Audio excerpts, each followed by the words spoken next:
বিশ্বনবী মুহাম্মদুর রাসূলুল্লাহ সাল্লাল্লাহু আলাইহি ওয়াসাল্লাম ইরশাদ করেন, যে ব্যক্তি সকালবেলা 3 বার তেলাওয়াত করবে আউযু বিল্লাহিস সামিউল আলিম মিনাশ শাইতানির রাজিম, এরপরে সূরা হাশরের শেষ 3টি আয়াত তেলাওয়াত করবে, রব্বুল আলামিন ওই ব্যক্তির জন্য 70,000 ফেরেশতা নিয়োগ দিবেন যারা সারা দিন ওই লোকের জন্য মাগফিরাতের দোয়া করবে।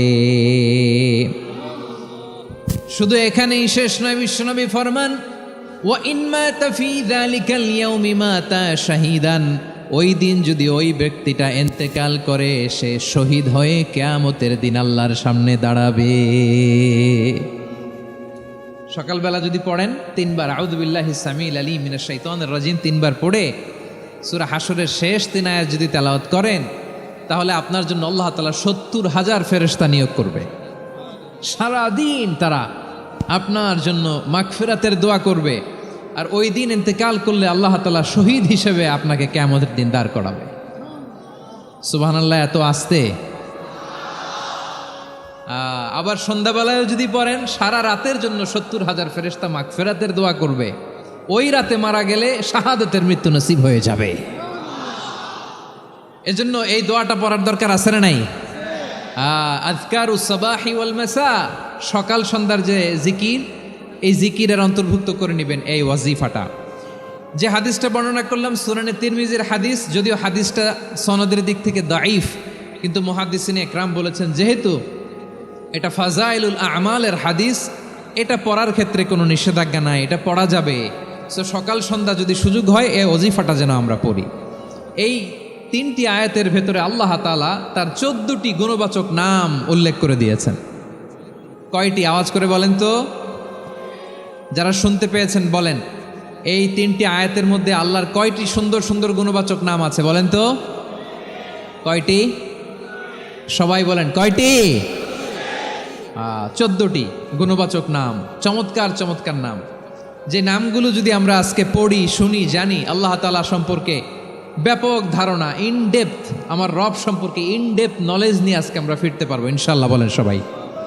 আসুন আমরা আল্লাহ তাআলার এই চমৎকার চমৎকার 14টি নামের ব্যাখ্যা বিশ্লেষণ আজকের এই তাফসীর ময়দান থেকে জানি। প্রিয় ভাইয়েরা, আল্লাহর অনেক সুন্দর সুন্দর নাম আছে, আমাদের উচিত এই নামগুলো দিয়ে আল্লাহকে ডাকা। সম্মানিত ভাইয়েরা, আল্লাহ তাআলার চমৎকার চমৎকার অনেক নাম আছে যেগুলো আল্লাহ তাআলা কোরআনে উল্লেখ করেছেন। আল্লাহর আসল নাম হচ্ছে আল্লাহ। আসল নাম কি? সবাই বলুন, আসল নাম কি? আল্লাহ তাআলার আসল নাম হচ্ছে আল্লাহ। আওয়াজ করে আল্লাহর একটা ডাক দেন, বলেন আল্লাহ। মন থেকে, হৃদয়ের গহীন থেকে, হৃদয় নিংড়ানো মনের সবটুকুন ভালোবাসাকে উজাড় করে দিয়ে আল্লাহর নামটা জপেন তো, পড়েন তো আল্লাহ। কেমন লাগে? ভালো লাগে? এর চেয়ে সুন্দর মধুমাখা নাম, জাদুমাখা নাম আর আছে? 2-1 বলছে নাই। আওয়াজ করে বলেন, এর চেয়ে সুন্দর নাম আর আছে? আল্লাহ নাম যতই জপি ততই মধুর লাগে, নামে এত জাদু থাকে কে জানি তো আগে। আল্লাহ নাম যতই জপি, ও নাম জপে প্রিয়তম, ও নামে জপে মজনু সম, ওই নামে পাপিয়া গাহে হৃদয়ে গোলাপে বাগে। আল্লাহ নাম যতই জপি। আল্লাহু আকবার। এত মধুর নাম আর দ্বিতীয়টা নাই, যতই জপি ততই ভাল লাগে, ঠিক কিনা বলেন? এজন্য রব্বুল আলামিন বলেন, ওয়ালিল্লাহিল আসমাউল হুসনা ফাদউহু বিহা ওয়া যারুল্লাযীনা ইউলহিদুনা ফি আসমাই সায়ুজজাউনা মা কানু ইয়ামালুন।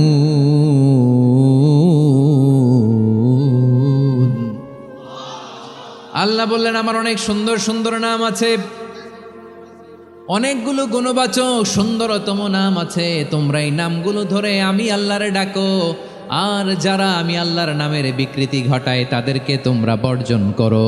আর তারা দুনিয়াতে যা করেছে আখিরাতের ফল তারা ঠিকই পাবে। সুবহানাল্লাহ বলো। আল্লাহর অনেক সুন্দর সুন্দর নাম আছে, এগুলো ধরে ডাকতে বলা হয়েছে। আর যারা আল্লাহর নামের বিকৃতি করে তাদেরকে বর্জন করতে বলা হয়েছে। আপনি আল্লাহর নামের জিকির যখন করবেন, আপনি আমার আল্লাহর নামের বিকৃতি করতে পারবেন? বারোয়াখালীর ভাইয়েরা বুঝে থাকলে আওয়াজ দেন, আল্লাহর নামের বিকৃতি করা যাবে? আপনি যখন জিকির করবেন স্পষ্ট শব্দে আল্লাহর নামটা বোঝা যেতে হবে। সুবহানাল্লাহ, ওয়ালহামদুলিল্লাহ, লা ইলাহা ইল্লাল্লাহ, আল্লাহু আকবার একসাথে মিলিয়ে করেন, অথবা আলাদা আলাদা করেন, অথবা শুধু আল্লাহ আল্লাহ এই নামের জিকিরও যদি করেন স্পষ্ট বোঝা যাইতে হবে। আল্লাহর নামের বিকৃতি করা যাবে, কিন্তু আল্লাহর নামের বিকৃতি করে জিকির এদেশে আছে না নাই? আছে। দেখবেন জিকিরের মধ্যে হুই হুই হুই হুই হুই এরকম করতেছে, আছে না নাই? সবাই মিলে লাফাচ্ছে, দফাচ্ছে, মাথা ঝুলাচ্ছে, আর কি কি যেন বলে, ওইটার মধ্যে আমি আল্লাহর নাম খুঁজে পাই না, এরকম আছে না নাই? হ্যাঁ, হই হই করে কিম্ভূত কিমাকার অদ্ভুত আওয়াজ করে তারা জিকির করে, সেখানে আল্লাহর নাম নাই। এই জিকির আল্লাহর কাছে গ্রহণযোগ্য হবে? আল্লাহ বলেন ওয়াযারুল্লাযীনা ইউলহিদুনা ফি আসমাইহি, খবরদার আমার নামের যারা বিকৃতি ঘটায় তাদেরকে তোমরা বর্জন করো। এজন্য জিকির যখন করব সুস্পষ্টভাবে আল্লাহ তাআলার নাম সেখানে থাকতে হবে, ঠিক কিনা বলেন? আবার আল্লাহ বলেন যেমন মনে চায় তেমন জিকির তোমরা করো না। ফাযকুরুল্লাহা কামা আল্লামাকুম মা লাম তাকুনু তা'লামুন, তোমরা জানতে না, আল্লাহ তোমাদের জানিয়েছেন কেমন করে আল্লাহর নামের জিকির করতে হয়, যেমন আল্লাহ শিখিয়েছেন তেমন করে আল্লাহরে ডাকো, ঠিক কিনা বলেন?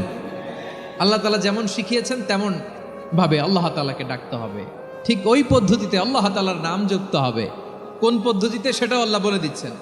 আল্লাহ তাআলা বললেন ওয়াযকুর রাব্বাকা ফি নাফসিকা তাদাররুআন ওয়া খীফাতান ওয়া দুনাল জাহরি মিনাল কওলি বিল গুদুই ওয়াল আসাল ওয়া লা তাকুম মিনাল গাফিলিন, খবরদার আল্লাহর নামের জিকির করো, আল্লাহকে ডাকো। ফি নাফসিকা মনে মনে, তাদাররুআন সবিনয়ে, খীফাতান ভীত বিহবল চিত্তে, দুনাল জাহারি মিনাল কওল অনুচ্চ স্বরে অনুচ্চ আওয়াজে। এভাবে আল্লাহর ডাকলে সেই ডাকা কবুল করে নিবে কে? তাহলে আল্লাহকে জপতে হবে মনে মনে, সবিনয়ে, ভীত বিহবল চিত্তে, অনুচ্চ স্বরে, এভাবে জিকির করতে হবে। বিশ্ব ইসলাম এবং বিশ্বনবীর সাহাবারা ঠিক এই পদ্ধতিতে আল্লাহ তাআলাকে ডাকতেন। তাহলে এই যে আল্লাহ তাআলার সুন্দর সুন্দর নামগুলো আছে, এগুলো ধরে আমরা আল্লাহ তাআলার জিকির করব, তার প্রশংসা করব, তার পবিত্রতা বর্ণনা করব, তাহলে খুশি হবেন কে? বিষ্ণু ঈসা ইসলাম বলেন আশ-শাইতানু জাসিম আলা কলবি ইবনে আদম, শয়তান বনি আদমের কলবের মধ্যে এরকম খামচি মেরে বসে থাকে। খামচি বোঝেন তো? শয়তান বনি আদমের হৃদয়ে কলবে খামচি মেরে বসে থাকে। ফাইদা যাকারাল্লাহ খানাসা, যখন মানুষ আল্লাহর জিকির করে শয়তান দৌড়ে পালায়। ওয়া ইদা গাফালা ওয়াসওয়াসা, আর মানুষ যখন অমনোযোগী হয়, গাফিল হয়, শয়তান আবার টেম্পটেশন দেয়, আবার ধোঁকা দেয়, আবার ওয়াসওয়াসা দেয়। এজন্য বিশ্বনবী বলতেন লা ইয়াজালু লিসানুকা রাতবান মিন যিকরিল্লাহ, সব সময় প্রতি মুহূর্তে সর্বক্ষণে তোমার জিহ্বাটা আল্লাহর জিকির দিয়ে ভিজা রাখবা, আল্লাহর জিকির দিয়ে সিক্ত রাখবা, তাহলে কবুল করবে কে? সবাই পড়েন সুবহানাল্লাহ, আলহামদুলিল্লাহ, লা ইলাহা, সুবহানাল্লাহ, আলহামদুলিল্লাহ, লা ইলাহা ইল্লাল্লাহ, লা ইলাহা ইল্লাল্লাহু মুহাম্মাদুর রাসূলুল্লাহ সাল্লাল্লাহু আলাইহি ওয়াসাল্লাম। প্রিয় ভাইরা, আল্লাহ তাআলার অনেকগুলো নাম আছে। আল্লাহ তাআলার এই নামগুলো ধরে তার নাম আমাদের ডাকতে হবে, জপতে হবে। বিষ্ণু ঈসা ইসলাম বলেন ইন্না লিল্লাহি তিসআতান ওয়া তিসঈনা ইসমান মিআতান ইল্লা ওয়াহিদা, আল্লাহর রয়েছে 99টা নাম, এক কম 100। এক কম, আমরা বাংলায় বলি না যে এক কম 100, মানে আসলে কয়টা? 99টা। বিশ্বনবী বলেন আল্লাহর 99টা নাম আছে, মিআতান ইল্লা ওয়াহিদা, এক কম 100। মান আহসাহা দাখালাল জান্নাহ, যে ব্যক্তি 99 নাম মুখস্থ করে তার সিনার ভেতরে রাখবে, আল্লাহ তাআলা তাকে জান্নাত দিয়ে ধন্য করে দেবে। এবার বলেন, আল্লাহর নামগুলো জানার দরকার আছে না নাই? না, এই নামগুলো আমরা যোগ্য মুখস্থ করব। এই নামগুলো আগে আয়ত্ত করতে হবে। এই নামের যে অর্থ সেটা অনুধাবন করতে হবে। এই নামের যে দাবি সেটা মানতে হবে। সিবগাতাল্লাহ ওয়া মান আহসানু মিনাল্লাহি সিবগা ওয়া নাহনু লাহু আবিদুন। আল্লাহর রঙে রঙিন হইতে হবে। আমার আল্লাহ দয়ালু, আমরাও দয়ালু হতে হবে। আমার আল্লাহ সহনশীল, আমরাও সহনশীলতার চর্চা করতে হবে। আমার আল্লাহ মেহেরবান, আমরাও মেহেরবান হতে হবে। বিষ্ণু ঈসা ইসলাম আল্লাহর এই চমৎকার সুন্দরতম নামগুলো ধরে ধরে আল্লাহর কাছে চাইতেন। আপনি যখন দোয়া করবেন, আল্লাহর নামগুলো ধরে যদি দোয়া করেন, আল্লাহ ওই দোয়া ফিরায় দেয় না। আপনি যদি দোয়ার মধ্যে বলেন ইয়া রহমান, সবাই বলেন ইয়া রহমান, ইয়া রহিম, ইয়া হাইয়্যু, ইয়া কাইয়্যুম, আল্লাহর চমৎকার নামগুলো ধরে ধরে যদি আল্লাহর কাছে ফরিয়াদ করেন, আল্লাহর নামগুলো ডাকেন, আপনার দোয়া মুহূর্তেই কবুল করবে কে? বিষ্ণু ঈসা ইসলাম এভাবে আল্লাহর নামগুলো ধরে ধরে জিকির করতেন, আল্লাহর নাম জপতেন। তিনি বলতেন আসআলুকা বিকুল্লি ইসমিন হুয়া লাক, আল্লাহ তোমার যত নাম আছে সব নামের ওসিলায় তোমার কাছে ফরিয়াদ করি, সব নামের ওসিলায়। আনসালতাহু ফি কিতাবিক, যে নাম তুমি তোমার কিতাবে নাজিল করেছো। আও আল্লামতাহু আহাদাম মিন খালকিক, অথবা তোমার কোনো সৃষ্টিকে তোমার নাম তুমি জানিয়েছো। আও ইস্তাসারতা বিহি ফি ইলমিল গায়বি ইনদাক, অথবা গায়েবের জ্ঞানে তুমি তোমার নিজের জন্য ওই নামগুলো সংরক্ষিত রেখে দিয়েছো। সব নামের ওসিলায় তোমার কাছে চাই। সুবহানাল্লাহ পড়েন। তার মানে আল্লাহ তোমার যে নামগুলো আমরা জানি এগুলার ওসিলায়ও চাই, যে নামগুলো আমরা জানি না সেগুলোর ওসিলায়ও চাই। আল্লাহর সব নাম আল্লাহ আমাদেরকে জানায় নাই, কিছু নাম জানিয়েছেন, কিছু নাম তিনি জানান নাই। সুবহানাল্লাহ বলেন। আল্লাহ তাআলা তার কিছু নাম কোরআনে উল্লেখ করেছেন, কিছু নাম স্পেশাল কিছু নবীদেরকে জানিয়েছেন, আর কাউকে জানান নাই। কিছু নাম তিনি কিয়ামতের দিন আমাদের সামনে প্রকাশ করবেন যে এইটাও আমার একটা নাম, এটা তোমরা কেউ জানতা না। সুবহানাল্লাহ, সারপ্রাইজ হিসেবে আল্লাহ তাআলা রেখে দিয়েছে, কেউ জানে না। কিয়ামতের দিন আল্লাহ তাআলা সেই নামগুলো জানাবেন। আর কিছু নাম আছে সেই নামগুলো আল্লাহ কোরআনেও বলে নাই, কোনো নবীরেও জানায় নাই, কিয়ামতের দিনও সারপ্রাইজ হিসাবেও জানাবে না। ওই নামগুলো স্বয়ং খোদ আল্লাহ ছাড়া কেউ জানে না। এজন্য বিশ্বনবী দোয়ার সময় বলতেন, আল্লাহ তোমার যে নামগুলো জানি, যে নামগুলো জানি না, সব নামের বরকতে তোমার দরবারে চাই, সব নামের ওসিলায় তোমার কাছে ফরিয়াদ করি। সুবহানাল্লাহ বলেন। তাহলে সূরা হাশরের মধ্যে আমরা আল্লাহর মোট কয়টা নাম পাবো দেখি, মনে আছে কিনা? হ্যাঁ, কয়টা? আওয়াজ করে বলেন কয়টা? মাশাআল্লাহ। এই 14টা শোনার আগ্রহ আছে? এই দু একজন যে ওঠা বসা করতেছেন, এই ডাস্টে তো ডাস্ট অ্যালার্জি হয়ে যাবে, ধুলাবালিতে আসার সময় তো অনেক ধুলা খাওয়াইছেন আমার এই জায়গায়। একটু শান্ত হয়ে বসেন, আমরা শান্ত হয়ে বসি, অল্প কিছু সময় কিছু কথা আলোকপাত করব, তারপর আমরা বিদায় নিব। উঠবো না, কেউ দাঁড়াবো না, উঠবো না। সেই গতকাল থেকে, গত রাত থেকে আমি দেখেছি তো আপনাদের কাণ্ড কারখানা, ভিডিওতে দেখেছি, কাঁথা বালিশ নিয়ে গত রাতে চলে আসছে। তো অনেক কষ্ট করে অনেক সময় অপেক্ষা করেছেন, আর অল্প কিছু কয়েক মিনিট আপনারা বসেন, আমরা একসাথে বিদায় নেব ইনশাআল্লাহ। তাহলে প্রিয় বারুয়াখালীবাসী, বলেন তো সূরা হাশরের শেষ 3 আয়াতে আল্লাহর কয়টা নামের দেখা মিলবে? সবাই একসাথে আওয়াজ করে কয়টা? আসুন আমরা শুরু করে দিই। আল্লাহ তাআলা বলছেন, হুয়াল্লাহুল্লাযী লা ইলাহা ইল্লা হুয়া আলিমুল গায়বি ওয়াশ শাহাদাতি হুয়ার রহমানুর রহিম। আল্লাহ বলেন হুয়াল্লাহ, তিনি হলেন আল্লাহ, আল্লাযী লা ইলাহা ইল্লা হু, তিনি ছাড়া কোনো ইলাহ নাই। আছে নাকি? বারুয়াখালীবাসী আওয়াজ করে বলেন তো দেখি, আমাদের ইলাহ কয়জন? আরো জোরে বলেন। একজন হইলে ভালো না বেশি হইলে ভালো? ওয়া ইলাহুকুম ইলাহু ওয়াহিদুন লা ইলাহা ইল্লা হুয়ার রহমানুর রহিম। আল্লাহ বলেন তোমাদের ইলাহ হলো একজন, তিনি ছাড়া কোনো ইলাহ নেই, তিনি দয়াময়, তিনি মেহেরবান। ইলাহ যদি একজন না হয়ে দুইজন হতো, ঝামেলা আছে না নাই? লাউ কানা ফীহিমা আলিহাতুন ইল্লাল্লাহু লাফাসাদাতা, আকাশ এবং জমিনের মধ্যে ইলা একজন না হয়ে যদি মাত্র দুইজন হতো, আকাশ জমিন ভেঙে খান খান হয়ে যেত। ঠিক কিনা বলেন? দুইজন ইলা হইলে খান খান হয়ে যেত। আমাদের রব একজন হইলে ভালো না বেশি হইলে ভালো? কথা বুঝতেছেন? আরে একজনেরই তো মন জোগায় চলতে পারি না, ঠিক কিনা? হ্যাঁ, একজন, তিনি যে আদেশগুলো দিয়েছেন আমাদের দুর্বলতার কারণে আমরা তো পারি না। যদি 10 জন হইতো, ওই 10 জনের হ্যাপি করতে পারতাম, তাদেরকে স্যাটিসফাই করা যেত এত সহজে? 10 জনের 10 নিয়ম থাকতো।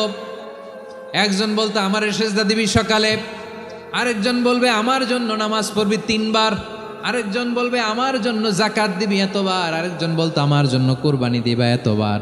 তাহলে আমাদের জন্য কঠিন হয়ে যেত, ঠিক কিনা? যদি ইলা একজন না হয়ে একাধিক হতো, একজন বলতো না আমি মহাবিশ্ব এভাবে চালাবো, আরেকজন বলতো না আমার মন চায় এভাবে, আমি এভাবে চালাবো, একজন বলতো সূর্য আমি পূর্ব দিকে উঠাবো, আরেকজন বলতো না আমি দক্ষিণ দিকে উঠাবো, আরেকজন বলবে না আমি উত্তর দিকে উঠাবো। এরকম আছে না নাই? ঝামেলা লেগে যেত। এজন্য বেশি রব হইলে আমাদের জন্য ঝামেলা, খোদা বেশি হইলে আমাদের লস। একজন হওয়াতে আমরা বেঁচে গেছি। বারুয়াখালীবাসী আওয়াজ করে না, কথা বলে না। রব খোদা একজন হওয়াতে আমাদের সুবিধা হয়েছে না? এজন্য আল্লাহ বলেন লা ইলাহা ইল্লাহু, তিনি ছাড়া তোমাদের কোনো ইলাহ নাই, তিনি একজন। লা ইলাহা ইল্লাহু আলিমুল গায়বি ওয়াশ শাহাদা, তিনি প্রকাশ্যেরও মালিক অপ্রকাশ্যেরও মালিক। তিনি যেটা ওপেন এটাও জানেন, যেটা গোপন সিক্রেট ওইটাও জানেন। আলিমুল গায়বি ওয়াশ শাহাদা, তিনি গায়েবের মালিক, গায়েবের জ্ঞানী, যেটা দেখা যায় না, অদৃশ্য, জানা নাই, এটাও তিনি জানেন। এগুলো জানতে তার কোনো মাধ্যমের প্রয়োজন হয় না। অতীতে কি হয়েছে, বর্তমানে কি চলছে, ভবিষ্যতে কি হবে, সব তার জ্ঞানের ভেতরে আছে না নাই? এজন্য আল্লাহ বললেন আলিমুল গায়বি ওয়াশ শাহাদা, তিনি গায়েবের জ্ঞান রাখেন, তিনি দৃশ্য জগতের জ্ঞান রাখেন, তিনি প্রকাশ্য জগতের জ্ঞান রাখেন, তিনি গোপন জগতের জ্ঞান রাখেন। তার কাছে কোনো কিছু গোপন নাই, ঠিক কিনা বলেন? হুয়ার রহমানুর রহিম, তিনি হলেন দয়াময়, তিনি হলেন মেহেরবান। এই যে শুরু হলো 14 নামের প্রথম 2টা, আর রহমান আর রহিম। হুয়ার রহমানুর রহিম, তিনি হলেন the most gracious, the most merciful, তিনি দয়াময়, তিনি অতিশয় মেহেরবান। সুবহানাল্লাহ বলেন। তার দয়ার কোনো শেষ নাই, তার মায়ার কোনো শেষ নাই। আল্লাহ, তাহলে 14টা নামের মধ্যে কয়টা পাইলাম? একটা কি? আর রহমান। বারোয়াখালীবাসী বুঝে থাকলে আওয়াজ করে বলেন, প্রথমটা কি? 2 নাম্বার আর রহিম। আওয়াজ করে বলেন 2 নাম্বার। আওয়াজ করে সবাই গলা ছেড়ে দিয়ে উত্তর দেন তো, প্রথম নামটা কি? দ্বিতীয় নামটা? আর রহিম। রহমান আল্লাহর one of the major names, আল্লাহর মৌলিক নামগুলোর মধ্যে গুরুত্বপূর্ণ একটা নাম হচ্ছে রহমান। গুরুত্বপূর্ণ নাম কি? রহমান, দয়ার সাগর, মায়ার সাগর। রহমানুন ফিদ দুনিয়া ওয়া রহিমুন ফিল আখিরা। এই দুনিয়ার জন্য আল্লাহ রহমান, দুনিয়াতে আল্লাহ সবাইরে দয়া করে, কাফিররেও করে, মুসলিমরেও করে। আর আখিরাতের জন্য তিনি রহিম, সেখানে কাফির মুশরিকদের জন্য আল্লাহর পক্ষ থেকে কোনো দয়া থাকবে না। চিল্লায় বলেন ঠিক কি না?